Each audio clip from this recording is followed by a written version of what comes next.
Hello everyone, good morning and welcome back to my channel. সবাইকে ভালোবাসা জানিয়ে এখান থেকে ভিডিওটা শুরু করছি। আর আমার চ্যানেলের নাম আমি ফের চেঞ্জ করে দিয়েছি, কারণ চ্যানেলের প্রতি আমার অরুচি চলে এসছে, অরুচি। তো যাই হোক, বেশি বকর বকর করছি না, আর চ্যানেল নিয়ে কোনো কথাও বলতে চাই না। যা হচ্ছে দেখা যাবে, সেটা পরে বলছি, যেটা বলার সেটা পরে বলছি। আর নিম ফুলের বিষয়ে আমার একটা দিদিভাই আমাকে কমেন্ট করেছে, নিম ফুল উনি খায়নি কোনো দিন। তো কিভাবে নিম ফুল ছাড়িয়ে নিতে হয়, এই যে দেখো ডাঁটি, দিদিভাই তোমার জন্য এই ভিডিওটা। এই যে ডাঁটি থেকে ফুলগুলো আস্তে আস্তে ছাড়িয়ে নেব, নিয়ে তারপরে এটা রোদে শুকাতে হবে। তো তোমাকে আমি কমেন্ট করে জানিয়েছি যে নিম ফুল তুমি আমাদের বাড়ি আসো, এসে তোমাকে খাওয়াবো আমি। তুলসী লাইফ মানে চ্যানেলটার নাম, দিদিভাইয়ের নাম আর কি, চ্যানেলের নাম। তো অনেকটা সাপোর্টিং, কারণ আমি একটা কমেন্ট করেছিলাম, উনি সেখানে সঙ্গে সঙ্গে আমাকে রিপ্লাই করেছে এবং খুব ভালোবাসা দিয়েছে। তার জন্য মন থেকে ধন্যবাদ, থ্যাংক ইউ দিদিভাই, অনেক অনেক ধন্যবাদ। তো তোমার জন্য এই ভিডিওটা, দেখো নিম ফুল কীভাবে ছাড়াচ্ছি আমি, তুমি দেখে নাও। তোমাকে আমি কোনো দিন সুযোগ পেলে অবশ্যই খাওয়াবো। তো আমি এতদিন কোনো চ্যানেলে মানে কোনো চ্যানেলের নাম নিয়ে আমি কোনো দিন কিছু বলিনি, কিন্তু বলে না মানুষ হচ্ছে ভালোবাসার ভিখারি, তো সেরকমই আমি ওখান থেকে ভালোবাসা পেয়েছি, ওই জন্য আমি দিদিভাইয়ের নামটা নিয়েছি। তো যাই হোক, এই বিষয় নিয়ে আমি একটা পরে ভিডিও তোমাদেরকে দেব, যে সেই বিষয়ে মানে সেই ভিডিওতে সেই কথাগুলো অনেকের মানে ভীষণ লাগতে পারে, আবার অনেকের মানে কথাগুলো ভালোও লাগতে পারে, অনেকের খারাপও লাগতে পারে। তো সেই বিষয়ে আমি পরে জানাচ্ছি। তো যাই হোক, ভিডিওটা এখান থেকেই শুরু করলাম। সবাই সম্পূর্ণ ভিডিওটা অবশ্যই দেখবে আর কমেন্ট করে জানাবে। আর একটা কথা আমি বারবার বলছি, যারা আমাকে সাবস্ক্রাইব করছো তারা একটা শুধু কমেন্ট করে চলে যাবে, ঠিক আছে? তারপরে বন্ধুরা, আসল কথায় আসি। ওসব ভিডিও আমি পরে দেব, দিলে বুঝতে পারবে, কথাগুলো শুনলে বুঝতে পারবে। এটা হচ্ছে আমার যে কাকা শ্বশুর মারা গেছে, আমরা যে শ্রাদ্ধ করে উঠলাম, উনি একটু দোষ পেয়েছিল। ওই জন্য বাস্তু দোষ কাটানোর জন্য, কাকার যে দোষ পেয়েছিল সেটা কাটানোর জন্য যজ্ঞ করতে হচ্ছে। 3টে ব্রাহ্মণ দিয়ে যজ্ঞ করতে হচ্ছে। সকাল 8:30 থেকে যজ্ঞ শুরু হয়েছে, আর বিকাল 5:30 পর্যন্ত যজ্ঞ চালু ছিল। তো আমি এত বুঝি না কী কারণে যজ্ঞ, যেটুকু আমি শুনেছি সেটুকুই তোমাদেরকে বলছি। আর ওদিকে সকালবেলা আমাকে সবজি কাটতে তোমরা দেখেছিলে, ওদিকে রান্নাও চলছে। আর এই যে দাদা আর এই যে আমার দেওর, মানে এনারা 4জন শ্রাদ্ধ হয়ে যাওয়ার পরেও ওনারা কেউ কিছু খায়নি। আজকে যজ্ঞ হয়ে যাওয়ার পরে ওনারা মাছ মাংস ছুঁতে পারবে, খেতে পারবে।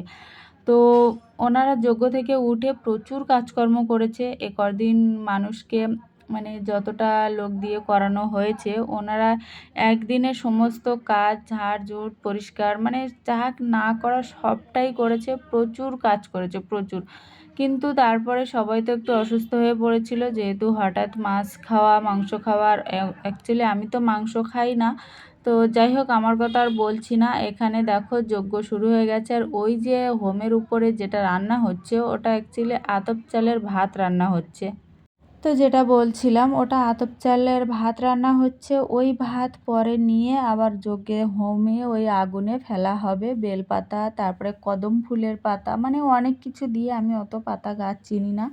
আর আমি ভিডিও এডিটিং করার সময় যত রাজ্যের আওয়াজ আসে, তো যাই হোক, আমার বিল্ডিংয়ের নিচে, ফ্ল্যাটের নিচে, ওখানে একটা ঘরে কিসের কাঠ ফাট কিছু ঢুকাচ্ছে, আর পাশে একটা ফ্ল্যাট হচ্ছিল, সেখানে তো সারা দিনের আওয়াজ। তো তোমরা একটু মানে কি বলে, একটু কম্প্রোমাইজ করে নিও, কিছু করার নেই। কথাও আমার জড়িয়ে যাচ্ছে, মাথা একটু গরম হয়ে আছে। কেন মাথা গরম হয়ে আছে সেই ভিডিওটা আমি পরে দেব। শুধু একটা কথা বলবো, যারা চেনা জানা তোমাকে সাবস্ক্রাইব করে রেখেছে, তারা তো ভিডিও একদম দেখেই না। আর তুমি যদি তাদের ভিডিও কি বেশি দিন নয়, জাস্ট 1 সপ্তাহ কি 2 সপ্তাহ দেখো না, তারপরে বিষয়টা বুঝতে পারবে। তো বন্ধুরা কেন ওই কথাটা বললাম আমি যে 1-2 সপ্তাহ তুমি তার ভিডিও দেখো না, অবশ্যই বুঝতে পারবে যে ও আমাদের ভিডিও দেখে না, আমি কেন ওদের ভিডিও দেখব, আর যারা সাবস্ক্রাইব করেছে তারাও সাবস্ক্রাইব তুলে না, এরকম আর কি। কিন্তু আমি সবার ক্ষেত্রে কথাগুলো বললাম না, মানে সবাই কথাটা গায়ে মাখবে না। যাদেরকে বলেছি তারা অবশ্যই বুঝতে পারছো, কিন্তু কিছু কিছু মানুষ আছে তারা আমাকে খুব সাপোর্ট করেছে, আমার বাপের বাড়ির দিক থেকে বলো বা অনেকে আমাকে খুব সাপোর্ট করেছে। আমি যখন কিছু জানতাম না তখনও আমাকে খুব হেল্প করেছে, অসংখ্য ধন্যবাদ তাদেরকে। তো যাই হোক, আমি আমার কিছু কিছু কাছের মানুষের কথা আমি বললাম যারা আমার সঙ্গে এটা করেছে, কিন্তু কোন পরিস্থিতিতে আমি কি করেছি না করেছি সেটা কেউ আর জানতে চায় না, বুঝতে চায় না। তো যাই হোক, হোমযজ্ঞ হয়ে গেছে, প্রায় শেষ হওয়ার মুখে, সবাই কার্ড দিচ্ছে, এদিকে বড় দাদা কার্ড দিচ্ছে, আমাদেরও সবাইকে একটা করে দিতে হবে, যেহেতু কাকার নাম ধরে আমাদের সবার নাম ধরে দিতে হবে। দেওয়ার পরে তারপরে আমরা আবার যাব রান্নার ওদিকে, আর টুকিটাকি তো কাজ আছে, আবার যাব কাঠ আনতে আমার এক ননদের বাড়ি। তো চলো, যখন কাঠ আনতে যাব তখন আবার তোমাদের সঙ্গে দেখা হবে। আর আমি অনেক অপ্রিয় কথা হয়তো বলে ফেললাম, কেউ মাইন্ড করবে না, কিন্তু আমি সবাইকে বলতে চাইনি। আমার কিছু মানুষের জন্য আমি বলেছি, কিন্তু সব মানুষ এক হয় না, কিছু কিছু মানুষ আছে তারা আমার খুব কাছের, সবাই কথাটা গায়ে মাখবে না, এটাই বললাম আর কি। তারপরে বন্ধুরা এই যে ননদের বাড়ি কাঠ নিয়ে চলে এসছে, আর রাস্তায় যেতে যেতে শুধু কাঠ পড়ে যাচ্ছে। তো যাই হোক, সন্ধেবেলা ঘর ডোবানোর সময় আবার দেখা হবে, তার মধ্যে তোমাদের সামনে আবার আসব। তো চলো আগে কাঠগুলো গুছিয়ে বাড়ি নিয়ে যাই, নিয়ে যেয়ে তারপরে আবার তোমাদের সামনে আসবো, ঠিক আছে? তারপরে আমরা সন্ধেবেলা নদীতে যাব, সেটাও তোমাদেরকে দেখাবো, সবটা শেয়ার করব, যতটা পারি সবটা শেয়ার করব তোমাদের সাথে। তারপরে বন্ধুরা দেখো, যজ্ঞ হয়ে গেছে, এবার সমস্ত সব জিনিস তুলে আমাদের নদীতে ফেলে দিতে হবে, যেহেতু এগুলো দোষের যজ্ঞ হয়েছে, কোনো জিনিস এমনকি একটা মাটির টুকরোও বাড়িতে রাখা হবে না। ওই জন্য দেখো সব ফেলে দেবে, সব গামলিতে ভরা হচ্ছে, কিচ্ছু রাখা হবে না। তো চলো, নদীতে ফেলতে যাওয়ার সময় আবার তোমাদেরকে দেখাচ্ছি, ঠিক আছে? চলো। তোরা ওপরের দিকে দাঁড়া, আসেনি। কাদা বলো,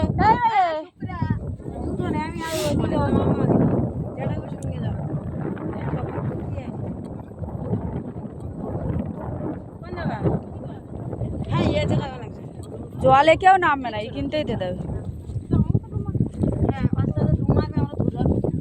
ছাড়িয়ে দেওয়া নাই ঢাকাটা ধুই আপনি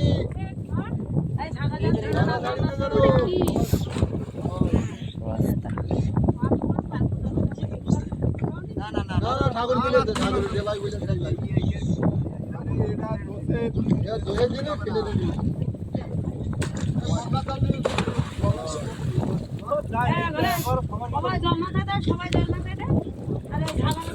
উনি জল নিয়ে আয়,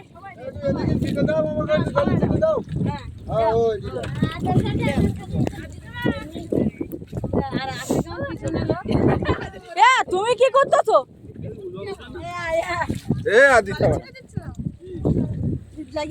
কি হ্যাঁ জড়ি ফেলে দিলে ওগা সব ফুচকা বেলা কম বইয়া হয়ে যাবে। তুমি বাবা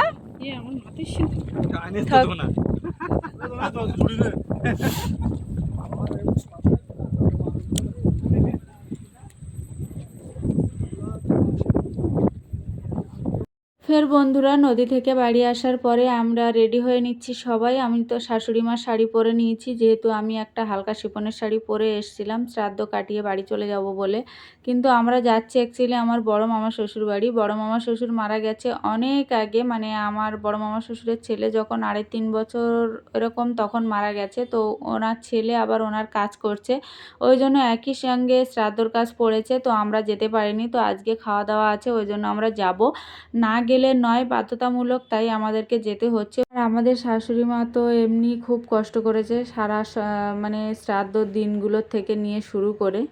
তারপরে দেখো মামার বাড়ি চলে এসেছি, আর আমার ছোটো জায় এই সবার ছোট, তো আমার ছেলে ওখানে বদমাইশ করছিল বলে আমাদের কাছে আবার পাঠিয়ে দিচ্ছে, বলছে আর যে কেউ একজন আমাদের ওখানে চলো আর ছেলেকে এখানে নিয়ে আসো। মানে এক জায়গায় থাকলে যা বদমাইশি করে, তো ওই জন্য আমরা এক সাইডে এসে বসে পড়েছি, কারণ লেট করতে পারছি না, সবার সঙ্গে একটু কথা বলেই আমরা খাওয়া দাওয়া শুরু করে দিয়েছি।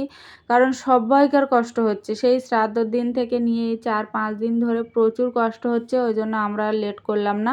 তো আজকের ভিডিওটা কেমন লাগলো অবশ্যই কমেন্ট করে জানাবে। আর যেটা বলছিলাম, যারা নতুন সাবস্ক্রাইবার তারা একটা কমেন্ট করবে, আমি সেই অনুযায়ী তোমাদের পরিবারে চলে যাব।